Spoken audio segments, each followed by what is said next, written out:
అమ్మా మ్యూట్ లేదు కదా, వినబడుతుంది కదా అమ్మా? హలో హలో, వినబడుతుందమ్మా, స్టార్ట్ చేయండి. ఓకే బిడ్డ, స్టార్ట్ చేస్తున్నాయి. దేవుని పరిశుద్ధ నామమునకు స్తోత్రం కలుగును గాక. ప్రభు అయిన యేసుక్రీస్తు నామంలో యేసయ్య మినిస్ట్రీస్ జూమ్ మీటింగ్లో జాయిన్ అయిన దేవుని బిడ్డలందరికీ హృదయపూర్వక వందనాలు, దేవునికి స్తోత్రములు. ఈ వాక్యం వింటున్న ప్రతి దేవుని బిడ్డను కూడా దీవించును గాక. దేవుని బిడ్డారా, నాయన నా లోపల ఏ ప్రభావం కానీ, ఏ గొప్పతనం కానీ, ఏ తెలివితేటలు కానీ లేవు. కానీ మన ప్రభు జీవం గల దేవుడు కనుక ఆయన మాటలు, ఆయన వాక్యం వెల్లడగుటతోడనే వెలుగు కలుగుతుంది కనుక, ఆయన వాక్యమే మనల్ని బ్రతికిస్తుంది కనుక, ఆయన వాక్యములో ఉన్నటువంటి మర్మముల ద్వారా, బలము ద్వారా దేవుడు మనల్ని బ్రతికిస్తున్నందుకు దేవునికి స్తోత్రం కలుగును గాక. దేవుని బిడ్డలారా, మరి నా దేవుడు తన కృప చొప్పున తన కృపను కలుగని ఆజ్ఞాపించి మహిమ పొందే సంవత్సరం, ఈ సంవత్సరాన్ని దేవుడు మనకు అనుగ్రహించి ఈ టాపిక్ దయచేశాడు. ఈ టాపిక్లో మనము ఇంతవరకు 34 పాయింట్స్ ధ్యానించుకున్నామండి. దాదాపుగా ఈ సంవత్సరానికి ఒక 65, నేను కరెక్ట్గా చూడలేదండి నెంబరు, మరి ఎన్ని బుధవారాలు వస్తాయో క్యాలెండర్ ముందు పెట్టుకొని లెక్క పెట్టుకోవచ్చు. నేను లెక్క పెడుతూనే ఉంటా కానీ కన్ఫ్యూజ్ అవుతూనే ఉంటా. ఏది ఏమైనా దాదాపుగా 6 నెలలు అయింది అని అంటే, ఈ 6 నెలలలో ఒక 30 వారాలన్నా మనం ధ్యానించుకొని ఉంటాం. ఈరోజు ధ్యానించుకునే విషయంలో ఒక 3 పాయింట్స్ చెప్తానండి. ఇర్మియా గ్రంథం 39వ అధ్యాయము 12వ వచనంలో ప్రభు తన కృప ద్వారా మన ఎడల కృపను కలగని ఆజ్ఞాపించి మహిమ పొందుతున్న సంవత్సరం కనుక ఈ యొక్క ఇర్మియా గ్రంథం 39వ అధ్యాయము 12వ వచనం. మరియు ఇర్మియాను గూర్చి బబులోను రాజైన నెబుకద్రెజరు రాజదేహ సంరక్షకులకు అధిపత్యగు నెబూజరదానుకు ఈ ఆజ్ఞ ఇచ్చెను. నీవు ఇతనికి హాని చేయక దగ్గర ఉంచుకొని పరామర్శించి ఇతను నీతో చెప్పునట్లు చేయవలెను. దేవునికి స్తోత్రం. ఇర్మియా దేవుని యొక్క ప్రవక్త. అతడు తల్లి గర్భంలో ఉన్నప్పుడే దేవుని కొరకు ఏర్పరచబడిన ప్రవక్త. అతడు విలపించే ప్రవక్త. ఇశ్రాయేలీల కొరకు ఎప్పుడు చూసినా కన్నీరు గార్చి, ఇర్మియా గ్రంథం 9వ అధ్యాయంలో నా జనుల్లో హతమైన వారి గురించి కన్నీరు పెడుతున్నట్లు నా తల జలమయముగాను నా కన్ను కన్నీటి ఊటగాను ఉండనిమ్ము అని చెప్తూ, అదే అధ్యాయంలో మరి స్త్రీలను పిలువనప్పుడు ఈ రోదన చేయడము మన పిల్లలకు నేర్పించాలని, అంటే ఏడిపించాలా ఏడవాలా అని ఏ తల్లిదండ్రికి ఇష్టం ఉంటుందండి? సంతోషంగా కనపడాలా, లేని నవ్వు తెచ్చిపెట్టుకోవాలని ఉంటుంది కదా. కానీ దుఃఖపడుట మేలు అనేది పరిశుద్ధ గ్రంథం మాత్రమే మనకు చెప్తుంది. ఎందుకో తెలుసా? ఏలైనగా కిన్నమైన ముఖము హృదయాన్ని గుణపరచును. ఈ దుఃఖం అనేది మనల్ని పశ్చాత్తాపంలోనికి, మారు మనసులోనికి, ప్రభువుకు దగ్గర ఉండడానికి మరి సమీపంగా తీసుకెళ్తుంది కనుక దుఃఖపడుడి అని ప్రభువు చెప్తూ ఉన్నాడు. దేవునికి స్తోత్రం. దేవుని బిడ్డారా, మరి ఇర్మియా ప్రవక్త ఎప్పుడు చూసినా ఇశ్రాయేలీల కొరకు విలపించి కన్నీరు గార్చేది. ఎందుకు? స్త్రీలను కూడా అలాగే కన్నీరు గార్చి ప్రార్థన చేయమని చెప్పాడు. ఎందుకు అంటే, వీధులలో పసిపిల్లలు లేకుండా, రాజమార్గంలో యవనులు లేకుండా మరణం మన కిటికీల గుండా తొంగి చూస్తుంది గనక మీ పిల్లలకు మీరు అంగలార్పు విద్య నేర్పండి అని ఇర్మియా గ్రంథం 9వ అధ్యాయంలో స్త్రీలను ఉద్దేశించి ఇర్మియా చెప్తాడు. సరే, ఇక్కడ మనం చదివిన ఈ 12వ వచనంలో ఇర్మియాను గూర్చి రాజుకు, రాజు యొక్క సైన్యాధిపతికి, రాజదేహ సంరక్షకులకు అధిపతి అయిన నెబూజరదానుకు దేవుడు ఆజ్ఞ ఇస్తుండే. ఏమని? నీవు ఇతనికి హాని చెయ్యొద్దు. ఇశ్రాయేల్ దేశం నుండి యూదా జనాంగాన్ని, ఇశ్రాయేలీలను నువ్వు పట్టుకొచ్చినవేమో, వాళ్ళు నీకు బానిసలు అనుకుంటున్నవేమో, కానీ ఇర్మియా ఎవరో తెలుసా? ఆయన ఒక ప్రవక్త. ఆయన దేవుని, జీవం గల దేవుని ప్రవక్త. అతడు ఏం చెప్తాడో అవన్నీ నెరవేరుతాయి. అతడు మరి ఎంతో ప్రార్థించే వ్యక్తి, కన్నీరు గార్చే వ్యక్తి అని రాజుకు రాజదేహ సంరక్షకులకు అధిపతి అయిన నెబూజరదానుకో. అంటే ఒకవైపు రాజైన నెబుకద్రేజరు, ఇంకొక అధిపతి రాజదేహ సంరక్షకుల అధిపతి అయిన నెబూజరదానుకో. ఇద్దరికి ఆజ్ఞ ఇచ్చి చెప్తున్నాడు. ఏమని? నీవు ఇతనికి హాని చెయ్యొద్దు. అతనికి అంటే ఎవరికి? ఇతనికి అంటే ఇర్మియాకి. అతన్ని దగ్గర పెట్టుకో, అతన్ని పరామర్శించు, ఇతడు నీతో చెప్పున్నట్లు నువ్వు చెయ్యాల. నువ్వు రాజు అనుకుంటున్నావేమో కానీ రాజును అధికారం నా చేతిలో ఉంది, నేను ఎట్లా చెప్తా అట్లా అందరు వినాలనుకుంటున్నావేమో కానీ ఈ ప్రవక్త చెప్పే మాట నువ్వు వినాలా, నీవు పరామర్శించాలా అని దేవుడు వారికి, రాజుకు రాజదేహ సంరక్షకుల అధిపతికి ఆజ్ఞాపిస్తూ ఉన్నాడండి. కావున రాజదేహ సంరక్షకులకు అధిపతి అయిన నెబూజరదానును, చండులకు అధిపతి అగు నెబూషజ్బాను, జ్ఞానులకు అధిపతి అగు నెర్గేల్ షెరేజర్ను, బబులోను రాజు ప్రజలందరినూ దూతలను పంపి బందీ గృహశాలలో నుండి ఇర్మియాను తెప్పించి ఇతనిని ఇంటికి తోడుకొని పోవుటకు షాఫాను కుమారుడైన అహీకాము కుమారుడగు గెదల్యాకు అతన్ని అప్పగించిరి.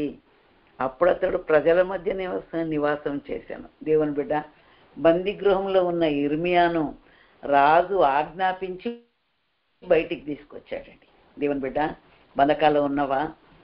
సమస్యల్లో ఉన్నవా? ఒకవేళ బానిసలుగా చూస్తున్నారా నిన్ను నీ చుట్టుప్రక్కల ఉన్నవారు? ఏం పర్వాలేదు, నిన్ను బంధకాల నుండి విడిపించే దేవుడు, రాజులను నీ కొరకు రాజులను గద్దించే దేవుడు. 105వ కీర్తనలో ఉంది కదా, ఆయన వారి కొరకు రాజులను గద్దించను గనుక దేవునికి స్తోత్రం. ఇర్మియా కొరకు నెబుకద్నెజరును దేవుడు గద్దిస్తూ ఉన్నాడు.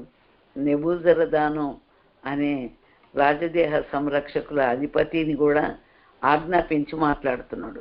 ఏ హాని చెయ్యొద్దు, అతన్ని దగ్గర పెట్టుకోండి, అతడు బందీగృహంలో చెరసాలలో కటకటాల మధ్యలో ఉండొద్దు అని చెప్పినప్పుడు వెంటనే రాజైనా సైన్యాధిపతి అయినా అధిపతి అయినా లోబడి ఇర్మియాను తెప్పించిందట. బందీ గృహశాలలో నుండి ఇర్మియాను తెప్పించాను. దేవునికి స్తోత్రం. దేవుని బిడ్డలారా, కృప కలుగని ఆజ్ఞాపించి మహిమ పొందే ఈ సంవత్సరంలో బంధకాల్లో ఉన్న దేవుని బిడ్డలారా, బంధకంలో ఉన్నవారి కొరకు దేవుడు రాజులను గద్దించే దేవుడు, భయపెట్టే దేవుడు, బుద్ధి చెప్పే దేవుడు, ఆజ్ఞాపించే దేవుడు, వారిని బయటికి తీసుకొని రమ్మని, వారిని పరామర్శించమని, వారిని ధైర్యపరచమని, వారికి సహాయం చేయమని ఆ విధంగా చెప్పే దేవుడు. దేవునికి స్తోత్రం కలుగుగాక.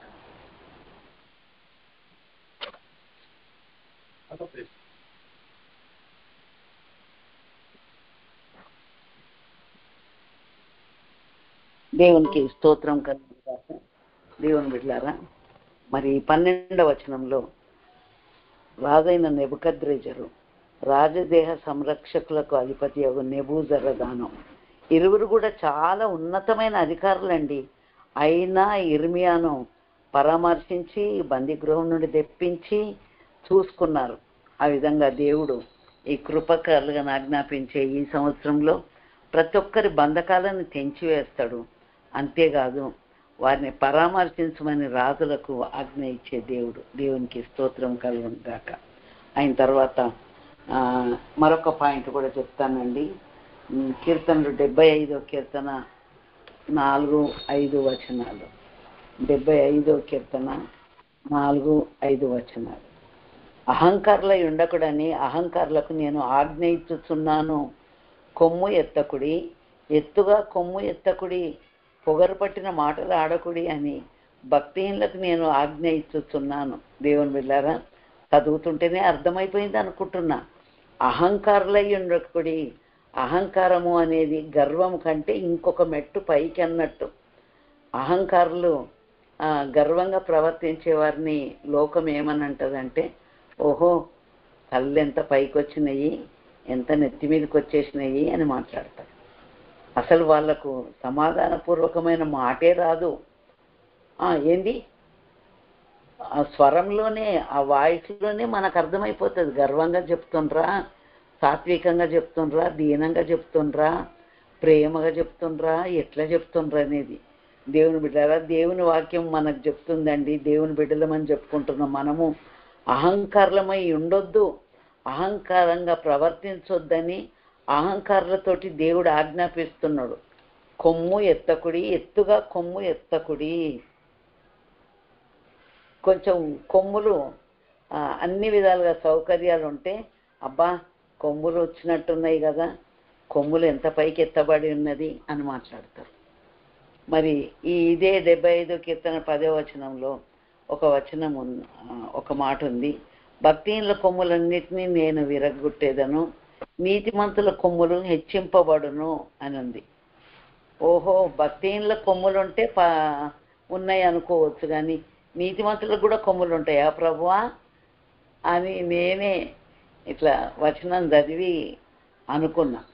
అప్పుడు నీతిమంతుల కొమ్ములనేమో దేవుడు హెచ్చిస్తాడు, భక్తిహీనుల కొమ్ములన్నిటినేమో విరగ్గొట్టేస్తాడు. దేవుని బిడ్డారా, 112వ కీర్తనలో కూడా ఈ మాట రాయబడి ఉంది. నీతిమంతులనేమో దేవుడు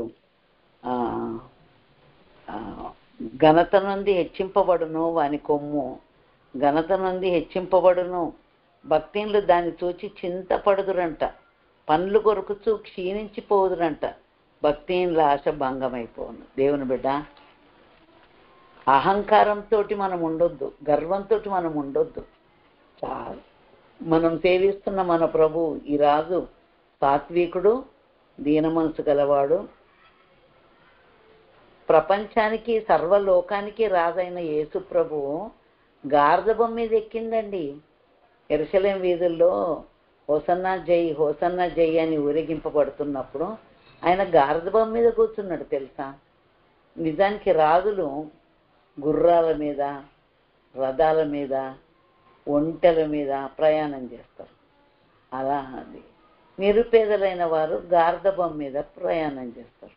యేసు ప్రభు, మరియా, యేసు ప్రభు తండ్రి అయిన యోసేపు, వీళ్ళు యోసేపు మరియలు యెరూషలేంలో జనసంఖ్య రాపించుకోవడానికి వెళ్తున్నప్పుడు వాళ్ళు వెళ్ళింది గార్ధబం మీదనేనండి. దేవుని బిడ్డ, మరి అంత ప్రపంచానికి లోకానికే రాజు సృష్టికర్త అయిన ప్రభువు గార్ధబం మీద ఊరేగిస్తుంటే అందరు నవ్వుతారు కదా, రాజు ఏంటి ఈ గార్ధబం మీద వెళ్ళడం ఏంటి అని అనుకుంటున్నామేమో. ఆయన దీనత్వాన్ని మనం చూడాలి. దేవుని బిడ్డ, ఇంచు కూడా కదలరండి. కొంచెం అన్ని స్థితుల్లో మెరుగ్గా ఉంటే కొంచెం ఇంచు కూడా కదలరు. ఒకసారి నేను ట్రైన్లో, ఎప్పుడో లాంగ్ బ్యాక్ అండి, అది నా భర్త గారు ఉన్న రోజులు అనుకుంటా, లాంగ్ బ్యాక్ నేను ఒక ట్రైన్లో వెళ్తుంటే ట్రైన్లో పక్క కూర్చున్న వాళ్ళు గొడవ పడుతుండ్రు. ఏంటి, ఏమని గొడవ పడుతుండ్రు? మాకు కూడా మేడలు ఉన్నాయి, మమ్మల్ని గారు అని సంబోధించట్లేదు, గారు అనందుకంట గొడవ. దేవుని బిడ్డలారా, కొంతమంది చిన్న చిన్న విషయాలకు కూడా పెద్దగా చేస్తారు. దేవుని బిడ్డలైన వారు అన్ని విషయాల్లో మాదిరిగా ఉండాలా. కలహమునకు దూరముగా ఉండుట నరులకు ఘనత అని బైబిల్లో రాయబడింది. అంతేకాదు, అబ్రహాము తన సహోదరుని కుమారుడైన లోతును తన వెంట తీసుకొని వచ్చాడు. వచ్చినప్పుడు లోతుకు కూడా పశువులు, గొడ్లు, మందలు అన్ని విస్తరించి ఉన్నాయి. లోతు 2 కుమార్తెలు లోతుకు పుట్టారు. లోతుకు వివాహం చేసిండు, 2 కుమార్తెలు పుట్టిండ్రు. మరి ఆస్తి కూడా ఉంది. మరి అబ్రహాము అనాలంటే అనొచ్చు కదండి, నేను నిన్ను తీసుకొచ్చానురా, నేను చేయబట్టి నువ్వు ఆశీర్వదింపబడ్డవురా. ఏమీ లేదు. అబ్రహాం పశువుల కాపర్లకు, లోతు పశువుల కాపర్లకంట గొడవలైతే అబ్రహాం అంటుండు, ఇదిగో నన్ను విడిచి నువ్వు దూరంగా ఉండు, నీవు కుడి తట్టుకు వెళ్తే నేను ఎడమ తట్టుకు వెళ్తా, నీకేది ఇష్టమో అది చూసి తీసుకో అంటే సొదొమ గొమొర్రా వైపు చూసి పచ్చగా ఉన్నదని అది కోరుకుండంట లోతు.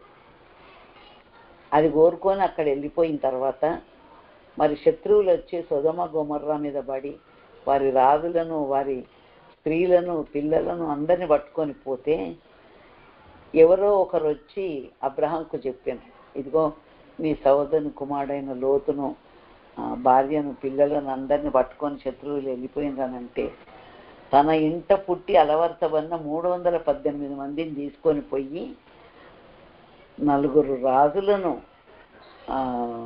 యుద్ధం చేసి గెలిచి మళ్ళీ తీసుకొచ్చిందండి. అబ్బా నన్ను విడిచిపెట్టిపోయినావు కదరా, నీకు అందుకే వచ్చినాయి ఇన్ని కష్టాలు, నేను తీసుకొస్తేనే కదరా నువ్వు పైకి వచ్చింది, ఇవన్నీ ఏమనలేదండి. దేవుని బిడ్డలు ఎప్పుడు కూడా అహంకారంగా మాట్లాడొద్దు, దీనంగా ఉండాలా, దీనత్వంతో ఉండాలా. అంతేకాదు దేవుడు అలాంటి వారిని మరి హెచ్చిస్తాడు, వారి కొమ్మును ఎత్తుగా హెచ్చిస్తాడు. పొగరుబట్టిన మాటలు మాట్లాడొద్దంట. దేవుని బిడ్డ మాటలలో కూడా పొగరుబట్టిన మాటలు, కత్తిపోటు వంటి మాటలు, సాత్వికంతో మాట్లాడిన మాటలు, తేనె లాంటి మాటలు మాట్లాడేవారు ఉంటారండి రకరకాలుగా. దేవుని బిడ్డ ఏ విధంగా మాట్లాడుతున్నావు నువ్వు? దేవుడు ఆజ్ఞాపిస్తుండే ఏమని, ఇగో అహంకారులై ఉండొద్దు, కొమ్ములు ఎత్తి మాట్లాడొద్దు, మీరు పొగరుబట్టిన మాటలు అసలే మాట్లాడొద్దు అని. దేవుని బిడ్డలమైన మనము కృప కలుగుతుంది కదా, కృపను దేవుడు ఇస్తుండు కదా అని ఇష్టమున్నట్టు నేను మాట్లాడతా, ఇష్టమున్నట్టు ప్రవర్తిస్తా, పొగరుబట్టినట్టు మాట్లాడతా, అహంకారంగా మాట్లాడతా అంటే దేవుడు ఒప్పుకోడండి. అహంకారులై ఉండకుడి అని అహంకారులకు చెప్తుండు దేవుడు. కొమ్ము ఎత్తకుడి, ఎత్తుగా కొమ్ము ఎత్తకుడి, పొగరుబట్టిన మాటలు ఆడకుడి, తగ్గించుకొని వినయంతోటి చక్కగా మాట్లాడడం నేర్చుకోవాలా. దేవునికి స్తోత్రం. దేవుని బిడ్డలారా, దేవుని బిడ్డలమైన మనం మాట్లాడితే చిత్రమైన పళ్ళెంలో పెట్టిన బంగారు పళ్ళలాగా ఉండాలి మన మాటలు. సమయోచితంగా పలకబడిన మాట సరిగా ప్రత్యుత్తరం ఇవ్వడం అంట చిత్రమైన పళ్ళెంలో పెట్టిన బంగారు పళ్ళ వంటిదంట. ఎట్లా మాట్లాడుతుండొచ్చు? కరుకుగా మాట్లాడుతుండ్రా, కత్తిపోటు వంటి మాటలు మాట్లాడుతుండ్రా. వారు మాట్లాడితే తేనెలు ఒలికిపోసినట్టే మాట్లాడుతుండ్రు, కానీ వారు కత్తిపోటు లాంటి మాటలు మాట్లాడుతుండ్రు. అవి వరదీసిన కత్తులే అంటాడు. గనుక దేవుని బిడ్డారా, ఎట్లా మాట్లాడుతున్నాం మనము? దేవుడు ఆజ్ఞాపిస్తుండే, ఇదిగో కృప విస్తరించనని పాపమందు నిలిచిందుమా అట్లా అనరాదు అని రోమీలకు రాసిన పత్రికల్లో వ్రాయబడింది. దేవుని కృప మన ఎడల హెచ్చుగా ఉన్నదని మనము దేవుని బిడ్డలను మనకు కలిగిన కలిమి కొలది ఇష్టారాజ్యంగా మాట్లాడుతా అంటే దేవుడు ఒప్పుకోడు. క్రైస్తవ బిడ్డలు కూడా మాట్లాడడం నేర్చుకోవాలి, చక్కగా వినడానికి వేగిరపడాలి, మాట్లాడటకు నిదానించాలా. నోటికి కళ్ళెం వేసుకోకుండా భక్తిపరుడు అనుకుంటే వాని భక్తి వ్యర్థమే అని దేవుడు చెప్తాడు. కనుక దేవునికి స్తోత్రం. దేవుని బిడ్డారా, మనము ఈరోజు 3 పాయింట్లు ధ్యానించుకుందాము అని చెప్పాను కదా. 3 ఇర్మియా ఆయన ప్రవక్త, ఆయన చెరసాల్లో ఉన్నాడు. ఆయనను మీరు పిలిపించుకోండి, ఆయనను పరామర్శించండి, ఆయన చెప్పినట్టు మీరు వినండి అని దేవుడు తన కృప ద్వారా ఇర్మియా గురించి చెప్తూ ఉన్నాడు. అలాగే మరి ఈ 75వ కీర్తనలో 4-5 వచనాల్లో కొమ్ము ఎత్తకుడి, ఎత్తుగా కొమ్ము ఎత్తకుడి, అహంకారులై ఉండకుడి, పొగరుబట్టిన మాటలు మాట్లాడకుడి అని దేవుడు ఆజ్ఞాపిస్తుండు. కనుక ఆయన ఆజ్ఞాపించినట్లుగా మనము పొగరుబట్టిన మాటలు మాట్లాడకుండా ప్రేమపూర్వకమైన మాటలు మాట్లాడాలని ఈ వాక్య భాగాన్ని బట్టి జ్ఞాపకం చేస్తున్నాం. సరే, 78వ కీర్తనలో 3rd పాయింట్ 3వ వచనం నుండి 8వ వచనం వరకు చదువుకుందామండి. 78వ కీర్తనలో మా పితరులు మాకు వివరించిన సంగతులను చెప్పేదను, యెహోవా స్తోత్రార్హ క్రియలను, ఆయన బలమును, ఆయన చేసిన ఆశ్చర్య కార్యములను దాచకుండా వాటిని వారి పిల్లలకు మేము చెప్పేదము. రాగల తరములలో పుట్టబోవు పిల్లలు దాన్ని ఎరుగునట్లును వారు లేచి తమ పిల్లలకు దాన్ని వివరించినట్లును వీరును దేవుని యందు నిరీక్షణ గలవారై దేవుని క్రియలను మరవకయుండి యథార్థ హృదయులు కాక దేవుని విషయమై స్థిర మనసు లేని వారై తమ పితరుల వలె తిరగబడక మూర్ఖతయు తిరుగుబాటును గల ఆ తరమును పోలి ఉండక వారు ఆయన ఆజ్ఞలను గైకొనున్నట్లు ఆయన యాకోబు సంతతికి శాసనములను నియమించను, ఇశ్రాయేలు సంతతికి ధర్మశాస్త్రమును అనుగ్రహించను. మన పితరులు తమ పుత్రులకు దాన్ని తెలుపవలనని వారికి ఆజ్ఞాపించను. దేవుని బిడ్డ, దేవుడు ఆజ్ఞాపిస్తుండే ఏంటో తెలుసా? దేవుని కార్యాలను గురించి మన పితరులు మనకు వివరిస్తే మనము మన పిల్లలకు వివరించాల. ఆ పిల్లలు మన పిల్లల పిల్లలకు వివరించాల. అంటే తరతరాలుగా దేవుని వాక్యాన్ని వివరిస్తూనే ఉండాల. దేవుడు చేసిన ఆశ్చర్య కార్యాలను గురించి, గొప్ప కార్యాలను గురించి నెక్స్ట్ జనరేషన్కు తెలిపే బాధ్యత ఎవరి మీద ఉందో తెలుసా? మన మీదనే ఉంది. గనక దేవునికి స్తోత్రం. దేవుని బిడ్డలారా, దేవుని బిడ్డలమైన మనము దేవుని శాసనములను గురించి, దేవుని ఆజ్ఞలను గురించి, దేవుని మాటలను గురించి, దేవుడు చేసిన ఆశ్చర్య కార్యములను గురించి మనము నెక్స్ట్ జనరేషన్కు వివరించాల్సిన బాధ్యత మన మీద ఉన్నదని 78వ కీర్తన 3వ వచనం నుండి 8వ వచనం వరకు అదే మాటలు వివరించబడి ఉన్నది. కనుక దేవునికి స్తోత్రం. దేవుని బిడ్డలారా, మన పితరులు తమ పుత్రులకు దాన్ని తెలుపవలనని వారికి ఆజ్ఞాపించిండు. వారికే కాదు, ఇప్పుడు వింటున్న వాక్యము ధ్యానించుకుంటున్న మనకు కూడా దేవుడు ఆజ్ఞాపిస్తుండే. ఏంటో తెలుసా? పూర్వకాలం జరిగిన సంగతుల గురించి ఆ నెక్స్ట్ జనరేషన్కు చెప్పాల. ఆ నెక్స్ట్ జనరేషన్లు మళ్ళీ నెక్స్ట్ జనరేషన్కు చెప్పాల. అంటే వివరించకుండా మౌనంగా నోరు మూసుకొని ఉండేది కాదండి.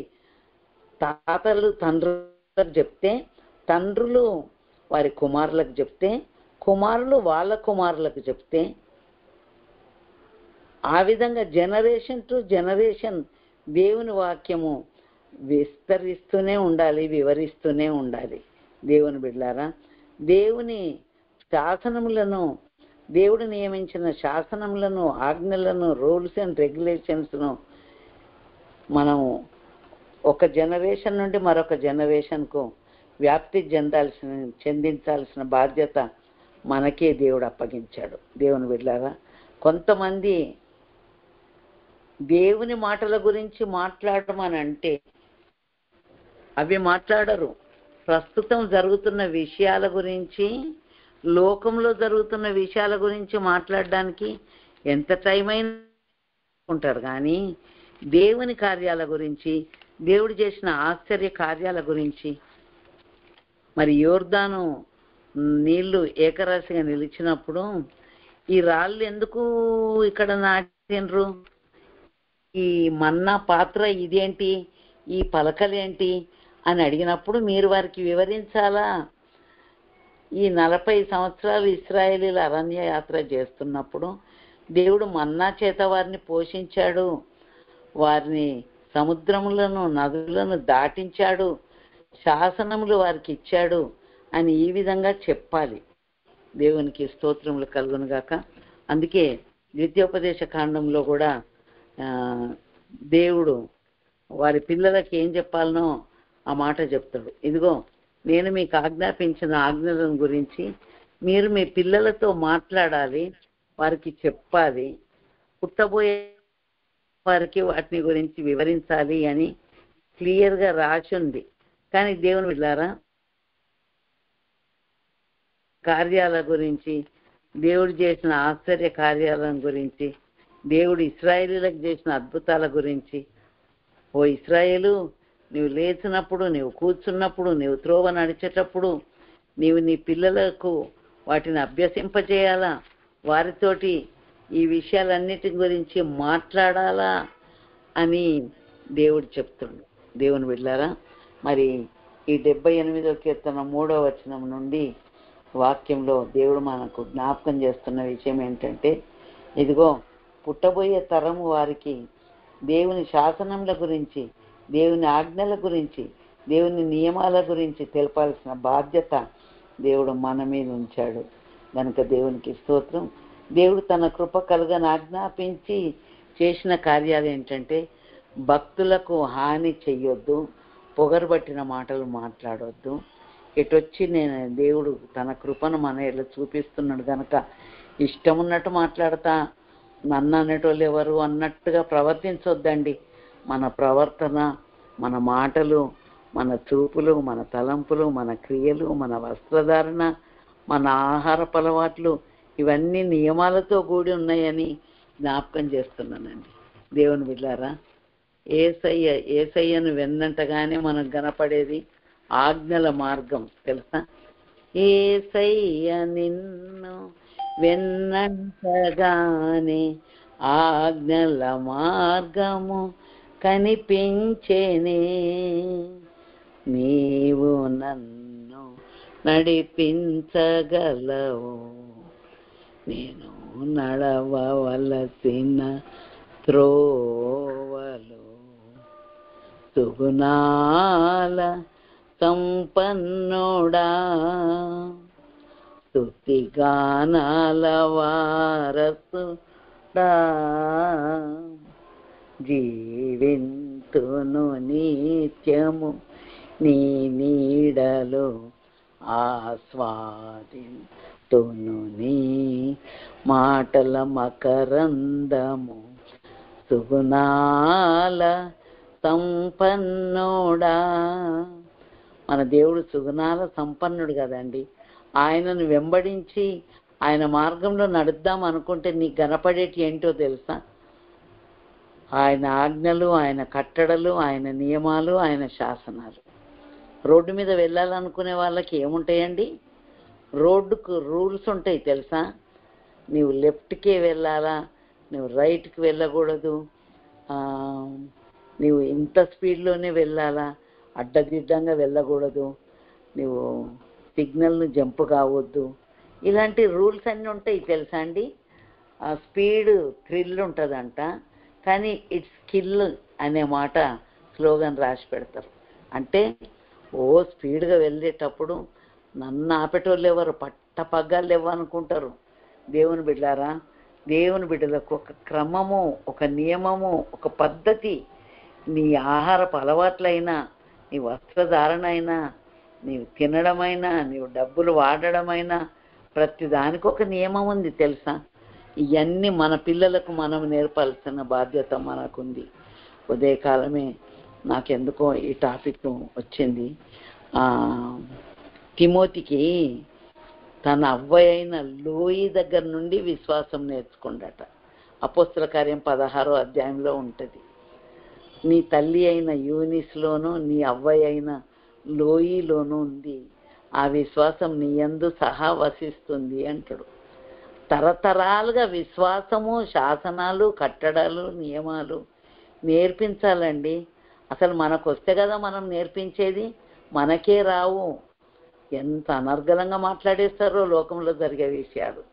కానీ బైబిల్లో ఏ పుస్తకం ఎక్కడుంది, ఏ వచనం ఎక్కడుంది, దేని గురించి ఏమని చెప్తుంది బైబిల్? నీవు అనారోగ్యంగా ఉంటే దేవుని వాక్యం ఏమని చెప్తుంది? నీవు ఆర్థిక ఇబ్బందుల్లో ఉంటే దేవుని వాక్యం ఏమని చెప్తుంది? నీవు శత్రువు పోరాటంలో ఉంటే దేవుని వాక్యం ఏమని చెప్తుంది? దేవుని బిడ్డ, దేవుని వాక్యము చదివి నెమ్మరేసుకొని హృదయంలో పెట్టుకుంటే మన పిల్లలకు వాటిని నేర్పించడానికి వీలవుతుంది తెలుసా అండి. అసలు పిల్లలతో గడిపే టైం ఎక్కడుందండి? ఉందా అసలు? నేను అనుకోకుండా నా కళ్ళతో చూసిన విషయం చెప్తున్నా. ఆఫీస్లో ఉద్యోగం చేసి అంతసేపు ఉద్యోగం అయిన తర్వాత కొలీగ్స్ అందరు కలిసి వాళ్ళు టిఫిన్లు చేస్తే నేనేమి తప్పు పట్టట్లేదు. కానీ ఇంట్లో ఫ్యామిలీస్ ఉన్నాయి కదా, అమ్మ ఎప్పుడు వస్తుందా, డాడీ ఎప్పుడు వస్తాడా అని ఎదురు చూసే పిల్లలు ఉన్నారు కదా, వాళ్ళకి ఏమన్నా కొనుక్కొని పోవాలి కదా. వాళ్ళతో అసలు సమయం ఎక్కడ గడుపుతున్నారు, ఎట్లా నేర్చుకుంటారో చెప్పండి మన పిల్లలు. దేవుని బిడ్డలారా, 78వ కీర్తన 3వ వచనం నుండి, ఇదిగో శాసనాలను పుట్టబోయే తరం వారికి మీరు నేర్పాల, వారి తర్వాత వచ్చే తరానికి నేర్పాల. ఈ విధంగా దేవుని వాక్యం సెలవిస్తుంది. కనుక దేవుని బిడ్డారా, దేవుని బిడ్డలమైన మనము దేవుని వాక్యాన్ని, దేవుని మాటలను, దేవుని ఆజ్ఞలను నేర్పించాల్సిన బాధ్యత దేవుడు మనకు ఆజ్ఞాపిస్తూ ఉన్నాడు. దేవునికి స్తోత్రములు. నేను ఈ వాక్యాన్ని ముగిస్తున్నానండి. ఇర్మియాకు ఏ హాని చేయొద్దు, ఆయనను పరామర్శించాలని దేవుడు ఆజ్ఞాపించాడు. అంటే ఆయన భక్తులకు పరామర్శ దొరకాలా, ఆదరణ దొరకాలా, ప్రేమ దొరకాలా, శిక్ష కాదు, పనిష్మెంట్ కాదు అని చెప్తూ ఉన్నాడు. అంతేకాదు మాట్లాడేటప్పుడు పొగరబట్టిన మాటలు, అహంకారంగా మాట్లాడే మాటలు మాట్లాడవద్దు అని చెప్తున్నాడు. అయిన తర్వాత పుట్టబోయే తరం వారికి దేవుని క్రియలు వివరించాలని మనకు ఆజ్ఞాపిస్తుంది. ఆజ్ఞాపించే మాటకు లోబడుతున్నామా, లేకపోతే ఆజ్ఞలను తుంగలో దొక్కేస్తున్నామా? దేవుని బిడ్డారా, మనము స్వపరీక్ష చేసుకుందాం. మేము అహంకారంగా మాట్లాడుతున్నామా, సాత్వికంగా మాట్లాడుతున్నామా? మా నెక్స్ట్ జనరేషన్కి మేము లేఖనాలను బోధిస్తున్నామా, లేకపోతే సమయం గడపకుండా పిల్లలు ఎటన్న పోని అన్నట్టుగా వదిలేస్తున్నామా? ఒకవేళ దేవుని సేవలో కానీ, దేవుని బిడ్డగా కానీ బ్రతుకుతూ కష్టాలు పడితే నిన్ను గురించి ఆజ్ఞాపించడానికి దేవుడు సంసిద్ధంగా ఉన్నాడు. దేవుని బిడ్డ, దేవుడు తన కృప ద్వారా మనకు ఆజ్ఞాపించే మేలును బట్టి మనం దేవుని మహిమపరచబద్దులమై ఉంటున్నాం. అట్టి కృప దేవుడు మనందరికీ దయచేయగాక. ఆమేన్. ప్రార్థన చేసుకుందాం. స్తోత్రం నాయన, మా దయగలిగిన ప్రభా, పరిశుద్ధ ప్రేమ స్వరూపి, నీ పరిశుద్ధ పాదాలకు స్తోత్రములు చెల్లిస్తున్నాను నాయన. తండ్రి నాయన, ఇప్పటి వరకు నీ బిడ్డలతో నీ వాక్యాన్ని ముచ్చటించాను ప్రభా. అయ్యా, నా దేవుడు తన కృప ఆజ్ఞాపించి మహిమ పొందే సంవత్సరంలో అనేక అంశాలు మీరు ఏ విషయంలో ఆజ్ఞాపిస్తున్నారో ఆ విషయాలు ధ్యానించుకుంటున్నాము. ఈరోజైతే ఇర్మియాను ముట్టుకోకూడదని నెబుజరదానుకు మీరు ఆజ్ఞ ఇచ్చారు ప్రభు. తండ్రి నీకు స్తోత్రములు. నెబుకద్నెజరు బబులోను రాజైన ప్రవక్త దగ్గర మరి అతడు చెప్పినట్టు వినాలని చెప్తున్నాను ఆయన. అవును ప్రభా, ప్రవక్తలు దేవుని దూతలు కనుక దేవుని దూతలు చెప్పే మాటలను తప్పకుండా విని ఒబే చేయడానికి, లోబడడానికి సహాయం చేయండి ప్రభా. మా జీవితంలో పొగరబట్టిన మాటలు, అహంకారమైన మాటలు మాట్లాడకుండానట్లు సహాయం చేయి ప్రభా. నాయన స్తోత్రాలు. నెక్స్ట్ జనరేషన్కు నీ వాక్యాలను గురించి, నీ క్రియలను గురించి, నీ గొప్పతనం గురించి వివరించే జ్ఞానము ప్రతి తల్లికి, తండ్రికి మీరు అనుగ్రహించండి. పితరులకు కూడా అనుగ్రహించండి ప్రభా. నీ స్తోత్రములు. ఈ పాయింట్స్ మేము ధ్యానించుకున్నాము నాయన.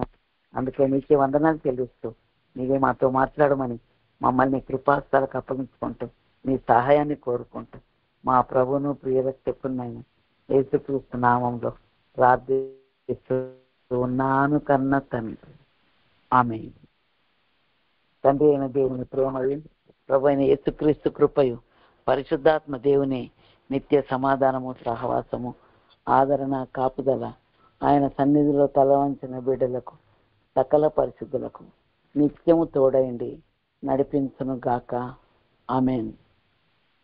దేవుని బిడ్డ, నేను వాగ్దానం చదివినట్టుగా గుర్తులు. ఈరోజు దేవుని వాగ్దానము మన కొరకు 34వ కీర్తన 9వ వచనం అండి. యెహోవా భక్తులారా, ఆయన యందు భయభక్తులు ఉంచుడి, ఆయన యందు భయభక్తులు ఉంచువానికి ఏమీ కొదవలేదు. దేవునికి స్తోత్రం. ఈ వాగ్దానాన్ని దేవుడు మన పట్ల నెరవేర్చును గాక. ఆమేన్.